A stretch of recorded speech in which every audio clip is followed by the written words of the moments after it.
From KUNC and the NPR network, this is In The NoCo. I'm Brad Turner, in today for Erin O'Toole. Old fire hoses, used forklifts, 2,000 sheets of acrylic plastic. These are all things you can find at repurposed materials in Lafayette. The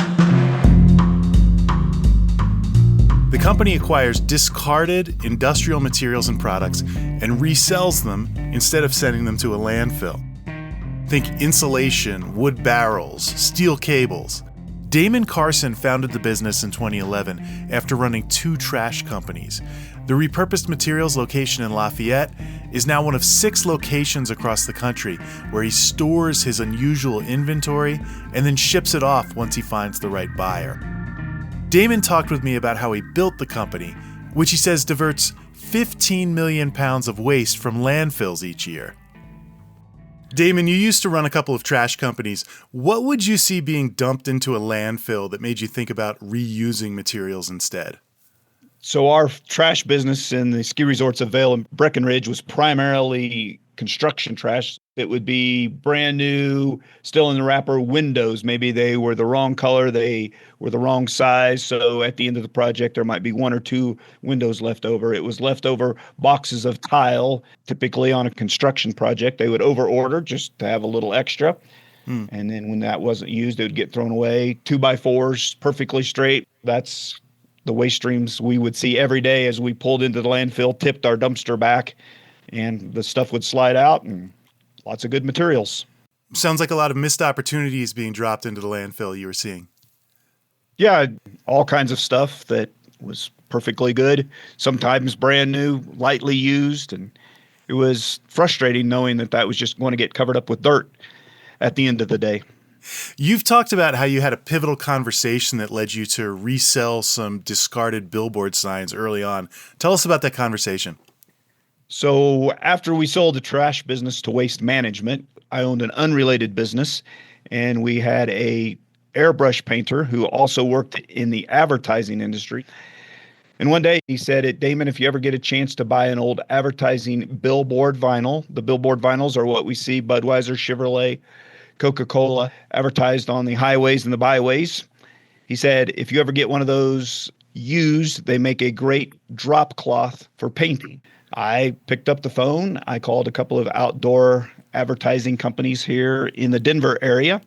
And I think it was, if memory serves me correctly, the second call I made, they had 20 of them for sale.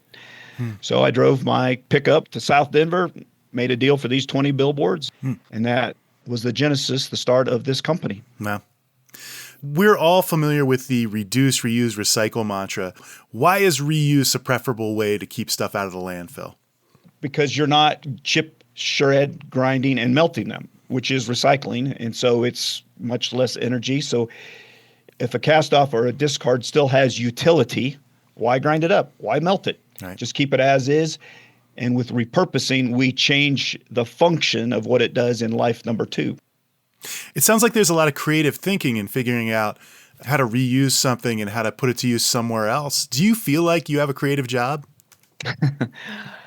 For sure, there's creativity. I think the thing we concentrate on is to be repurposable, materials have to be generic, versatile, adaptable, GVA, as we like to say. So if a product is that GVA, then we're willing to take the risk. We're willing to bring it into one of our warehouses, and then we start talking about another acronym, ACE, Attributes, Characteristics, Engineering. What did this material do in life number 1? Was it hollow? Was it magnetic? Was it UV protected? Was it stiff, rigid, flexible? Wow. And then we never know if it's going to be the cranberry farmer in Wisconsin, the golf course superintendent in Florida, or the copper miner in Arizona, who's going to take those ACEs, those attributes, characteristics in engineering, and use it for some alternate applications.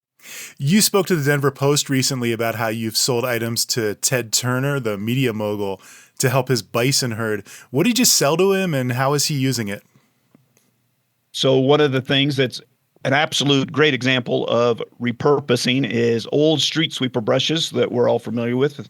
The street sweepers with the brushes sweep dirt and leaves off of our subdivision streets, our city streets. It's a steel pipe with plastic bristles sticking out all 360 degrees in all directions. And as it spins, the bristles wear down. But most of these just end up landfilling.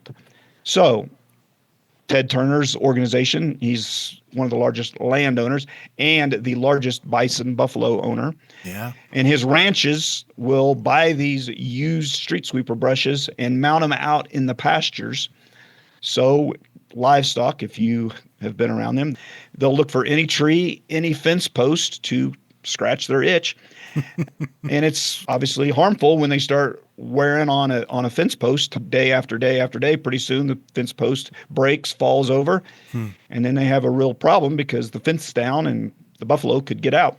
So these street sweeper brushes mounted out there, that's what they rub on, and it's a absolutely brilliant repurpose. And again, very, very different second life for these old street sweeper brushes. Street sweeper brushes for bison. Who knew? Who knew? A big part of your work is procuring the materials, finding them, getting them in hand. Have you had any great examples of moments where you thought you were about to get your hands on a great product and it fell through? Just last week, we got a call from a flooring manufacturer from one of the sustainability people, and they had sold 18,000 square feet of flooring to be installed temporarily for 4 days at the Consumer Electronics Show in Las Vegas. I think it's the largest convention in the world, temporary. So they just taped it to the concrete floor so adhesive was not used. And they said, hey, can you help us keep this out of the landfill? And we said, sure, we can accept that flooring. It's only been walked on for 4 days. Mm-hmm. Somebody will do their basement with it. I mean, there's lots of applications for flooring. But sadly, we got the news from the flooring company, the rep, the intermediary, that they just decided it was cheaper and easier, in their opinion, to just send this flooring used for exactly 4 days to the landfill. The trade show industry, the convention industry, is probably one of the most wasteful industries there is, but it's heartbreaking. And I hate those stories because we could have absolutely rehomed and kept that 18,000 square feet of flooring out of the landfill. But, you know, the landfills in America are cheap, and frankly, they're easy. Just throw it in the dumpster and problem solved. 18,000 square feet used for 4 days. Those numbers sort of tell a story in themselves. Yeah, it's an excellent example of how wasteful this country is. In a country that is a land of abundance, which is America, it's a throwaway society. I think we all know that. Certainly running a garbage company, I became intimately familiar with that, but we know it, but we kind of all want to turn a blind eye to it because we certainly don't want to go to a landfill and see the day-to-day operations and all the good stuff that's getting buried, but it's the reality. Damon Carson is the founder of Repurposed Materials in Lafayette. We'll share some more information on his unusual business in our show notes and at KUNC.org. That's it today for In The NoCo. I'm Brad Turner. Thanks for listening.